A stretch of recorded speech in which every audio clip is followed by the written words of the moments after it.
ॐ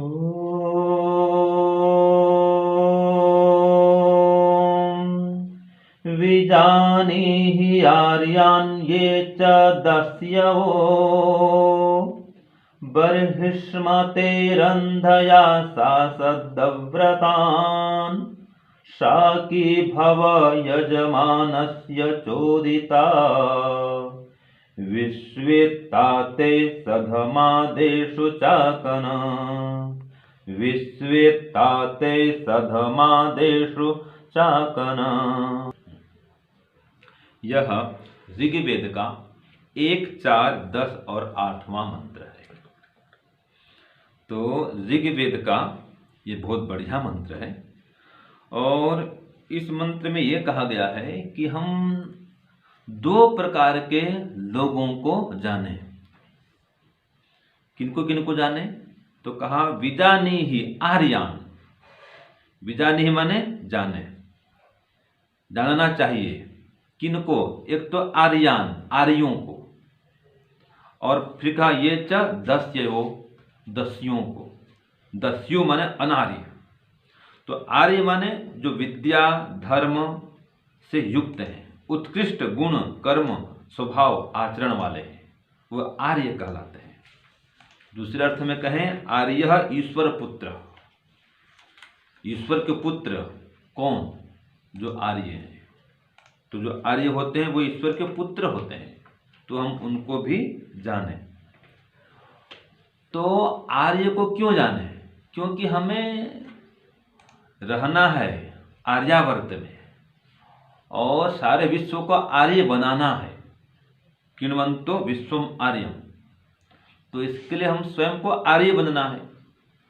क्योंकि कोई जन्म से व्यक्ति हमारे मत में क्या होता है? शूद्र होता है। जन्मना जायते शूद्र, संस्कारात् द्विजम उच्यते। वो संस्कार से द्विज बनता है।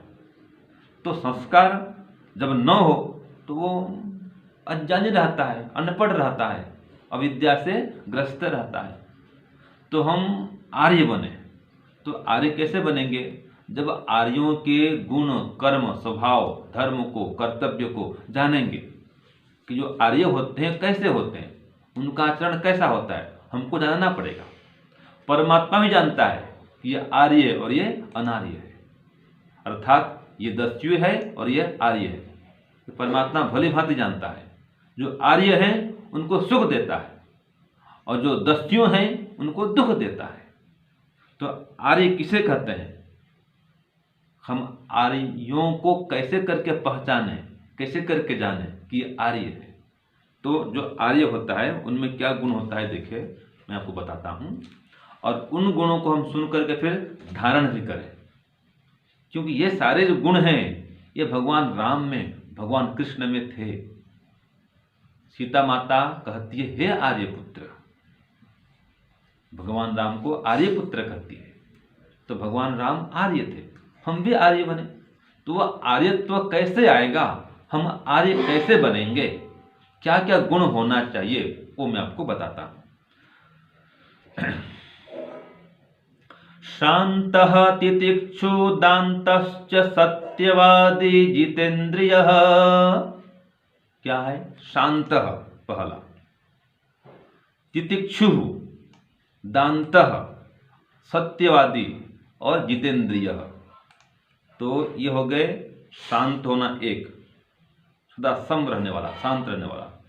दूसरा तितिक्षु माने तितिक्षा करने वाला, तपस्या करने वाला, मान अपमान सुख दुख हर स्थिति में सम रहने वाला। और दान मन इंद्रियों का शमन करने वाला, दमन करने वाला, सत्य बोलने वाला, विषयों से इंद्रियों को हटाने वाला, ऐसा जितेंद्रिय वो व्यक्ति आर्य होता है। और दाता दयालु नम्रश्च आर्य स्यात् अष्टभिर्गुणैः। तो कहा दाता, जो दानशील है, कंजूस कृपण नहीं होता है, वो आर्य होता है। दयालु होता है, दयावान होता है, और नम्र होता है, विनम्र होता है, सुशील होता है। और ये 8 गुण से जो युक्त होता है वो आर्य कहलाता है। तो पहला क्या हुआ जी? बोलिए शांत। शांत, दूसरा तितिक्षु, तितिक्षु, तीसरा दांत, दांत, दांत माने दमन करता, दमन करना। हाँ, किसका दमन करना? अभिमान का, लोभ का, लालच का जो दमन करता है, माने अपने अंदर जो कुविचार हैं, जो कुसंस्कार हैं, उनका जो दमन करता है वो दांत कहलाता है। तो हम शांत बने और दांत बने, साथ में तितिक्षु बने माने तपस्या, तप करने वाला बने। 3 हो गया। चौथा बोलिए सत्यवादी, सत्यवादी। 5वां जितेंद्रिय, जितेंद्रिय। 6वां है दाता, दाता। 7वां दयालु, दयालु। और 8वां नम्र। नम्र। ये 8 गुण होते हैं, वो व्यक्ति आर्य कहलाता है। तो सत्यवादी बने, सदा सच बोले, मन को, इंद्रियों को वश में रखें, विषयों को जहाँ तहाँ भटकने न दें, और दाता बने माने कि उदार बने, हृदय को विशाल बनाए, परोपकारी बनाए, दयालु हों, प्राणी मात्र पर दया रखें, दया का भाव रखें, और नम्र बने विनम्र रहें। विद्या ददाति विनयम, विद्या प्राप्त करके विनम्र बने, तब हम आर्य बन पाएंगे, आर्य कहला पाएंगे। तो ये 8 गुण जिसमें होते हैं वो व्यक्ति आर्य कहलाता है। तो आर्यों को जाने कि व्यक्ति आर्य है, इसमें ऐसे ऐसे गुण हैं, तो हम भी आर्य बने। परमात्मा भी यही कहता है, किन्वन्तो विश्वम आर्यम, सारे विश्व का आर्य बनाओ। आर्य माने श्रेष्ठ बनाओ। दूसरे अर्थ में कहें, आर्य माने श्रेष्ठ, आर्य माने सदाचारी, आर्य माने धर्मात्मा, आर्य माने जितेंद्रिय जिसमें आया, और आर्य माने जो आर्यावर्त देश में सदा से रहता आया है, जिसका जन्म आर्यावर्त में ही हुआ है, तो आर्य होता है। तो इससे क्या निकला कि जो आर्य होता है वो कोई विदेश से नहीं आया है, अर्थात विदेशी कोई आर्य नहीं है। तो जो भी हमारे देश में जन्म लिए हैं वही आर्य हैं। तो ये कोई विदेशी आक्रांता नहीं है आर्य लोग, वो तो परोपकारी हैं, सत्यवादी हैं, और श्रेष्ठ, ईश्वर के पुत्र माने ईश्वर की भक्ति करने वाले होते हैं। कोई कहता है जो आर्य होते हैं वो अग्नि उपासक होते हैं, तो अग्नि उपासक माने क्या? वो हवन करते हैं। तो आर्य माने याज्ञिक होते हैं, हवन करने वाले होते हैं, धार्मिक होते हैं, परोपकारी होते हैं, और आर्यावर्त देश में सदा से रहने वाले हैं, परम पुरुषार्थी होते हैं, प्रतापी होते हैं। तो इस प्रकार से जो गुणों से युक्त होते हैं वो आर्य कहलाते हैं। तो हम आर्य के गुण को जानें और आर्य के गुण को धारण भी करें। भगवान राम में, भगवान कृष्ण में ये सारे गुण थे, वो आर्य पुत्र थे, वो मर्यादा पुरुषोत्तम थे, तभी उनको भगवान कहा गया है। ऐश्वर्य से युक्त थे, तो हम भी ऐसे बन सकते हैं। तो इनको जाने, आर्यों को जाने। दूसरा जो मंत्र कहता है, ये च दस्यवः, जो दस्यु हैं उनको जाने। तो दस्यु कौन? जो नास्तिक हैं, डाकू हैं, चोर हैं, विश्वासघाती हैं, हिंसक हैं, विषय लंपट हैं, आतंकवादी आज के ज़माने में, ये सब कौन है? दस्यु हैं, जो हिंसा करते हैं, क्रूर हैं, पशु पक्षी की हत्या कर देते हैं, यहाँ तक कि निर्दोष मनुष्यों की भी हत्या कर रहे हैं। ये सब कौन है? दस्यु हैं। तो हम दस्युओं को भी जाने, ये अनार्य हैं। तो इन सब को जान करके क्या करें? रंधय, इनको वश में रखें, इनको दंडित करें। बर्हिस्मते, ये यज्ञ के विध्वंसक हैं, यज्ञ नहीं करते ये लोग, ध्यान उपासना नहीं करते, गायत्री मंत्र का जप भी नहीं करते हैं, वेद के विपरीत चलते हैं। तो ऐसे जो आतंकवादी हैं, हिंसक हैं, अपने स्वार्थ सिद्धि में आपस में दूसरों को लड़ाते हैं और लड़ते भी हैं। तो जो ऐसे दस्यु हैं उनको मूल सहित विनष्ट कर दो।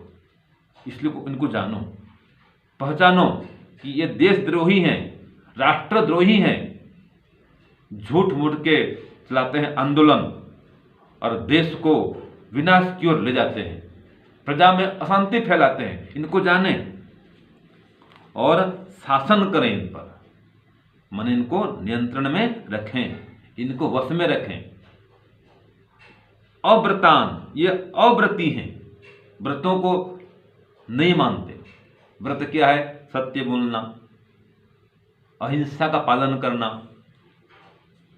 और शुद्धता से रहना, अधिक परिग्रह नहीं करना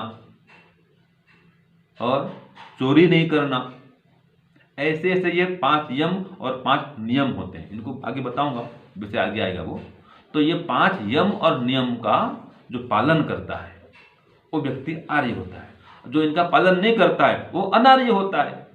ये 5 महाव्रत हैं, सत्य, अहिंसा, अस्तेय, ब्रह्मचर्य, अपरिग्रह। तो जो इनका पालन नहीं करता है, इनके विपरीत चलता है, राष्ट्रीय संपत्ति का नुकसान करता है, प्रजाओं में अत्याचार, पापाचार फैलाता है, बलात्कार करता है, दुराचार करता है, भ्रष्टाचार करता है, ये दस्यु, इनको जाने और इनको दंडित करें। ये हमारा कर्तव्य है। और साथ में कहा इसमें कि जो यजमान है, यज्ञ करता है, उनके लिए हम सुखदायी होवे। साकी भव यजमानस्य, यजमानों के लिए हम सुखदायी बने, उनके बल को, शक्ति को बढ़ाने वाले हों, उनको सुख देने वाले हों। और यजमानों को जो उत्तम कर्म में करने वाले हैं उनका सम्मान करें, यजमानों को सम्मानित करें और हम उनका अनुकरण करें। और इस प्रकार से उत्कृष्ट स्थानों में हम जाएं आएं, अर्थात संतों का संग करें, विद्वानों का संग करें और उनके अनुकूल बने। जो प्रेरक हैं, प्रेरणा प्रदान करते हैं देश के लिए, धर्म के लिए, राष्ट्र के लिए, ईश्वर के लिए, जो हम प्रेरित करते हैं कि आगे बढ़ो ईश्वर की ओर, धर्म की रक्षा के लिए आगे बढ़ो, देश की रक्षा के लिए आगे आओ, जो इस प्रकार से प्रेरणा करते हैं, हम उनके अनुकूल बने, उनसे प्रेरणा प्राप्त करें और अपनी कामना ऐसी रखें कि मैं देश के लिए, विश्व के लिए सदैव हितकारी बनूंगा, विध्वंसकारी नहीं होऊंगा, हिंसाकारी नहीं बनूंगा। ये प्रेरणा प्राप्त करें, संकल्प लें इसे, तब हम आर्य कहलाएंगे। तो जो अनार्य हैं उनको भी जाने और जो आर्य हैं उनको भी जाने। तो जो आर्य हैं उनको जान करके, मान करके, उनके गुणों को धारण करें, स्वयं को आर्य बनाएं और पूरे विश्व को आर्य बनाने के लिए प्रेरित करें। आर्य माने जो भगवान राम कृष्ण को मानते हैं वो आर्य हैं, भगवान राम के, कृष्ण के पथ में चलते हैं वे आर्य हैं। हमारे ऋषि महर्षि सब आर्य थे, तो हम भी आर्य बने, वो हमारे पूर्वज हैं। और जो दस्यु हैं पहले भी थे, जो राक्षस हैं वो दस्यु कहलाते हैं। जैसे कि परस्त्री हरण करना, चोरी करना, ढाका डालना और मांसाहार करना, मदिरा पान करना, देश के लिए, राष्ट्र के लिए घातक सिद्ध होना, ऐसे जो हिंसक व्यक्ति हैं वे सब दस्यु हैं। तो बार बार इसको मैं दोहरा रहा हूं कि दस्युओं को जानें और दस्युओं से दूर रहें और उनको दंडित करें। जब तक हम इनको दंडित नहीं करेंगे तब तक शांति से नहीं रह पाएंगे। जब तक राजा की ओर से इनको कठोर दंड नहीं मिलेगा इनका सुधार भी नहीं होगा। तो इनको वश में रखने के लिए इनको कठोर दंड दिया जाए। जितने बलात्कारी हैं, भ्रष्टाचारी हैं, पापाचारी हैं, अनाचारी हैं, दुराचारी हैं, हिंसक हैं, इन सबको राजा की ओर से कठोर दंड मिलना चाहिए। ऐसा नियम कानून बनना चाहिए, संविधान ऐसा होना चाहिए कि कोई चोरी करने वाला नहीं बच सके, कोई हिंसा करने वाला नहीं बच सके, राष्ट्र के लिए हानिकारक कार्य करने वाला नहीं बच सके। ऐसा कठोर विधान हो, संविधान होना चाहिए, नियम कानून बनना चाहिए। तो इसलिए हम जाने कि वास्तव में आर्य के कर्तव्य कैसे होते हैं और उन कर्तव्यों को धारण करें। जो दस्यु होते हैं उनको भी जाने कि दस्यु लोग ऐसे होते हैं, ऐसे काम करते हैं और ऐसे काम हम कभी नहीं करें। तो वेद यही कहता है कि इन दोनों को जाने, क्योंकि परमात्मा भी इनको जानते रहता है, देखते रहता है कि दस्यु है, यह आर्य है, और आर्यों को सुख देता है और दस्युओं को दुख देता है।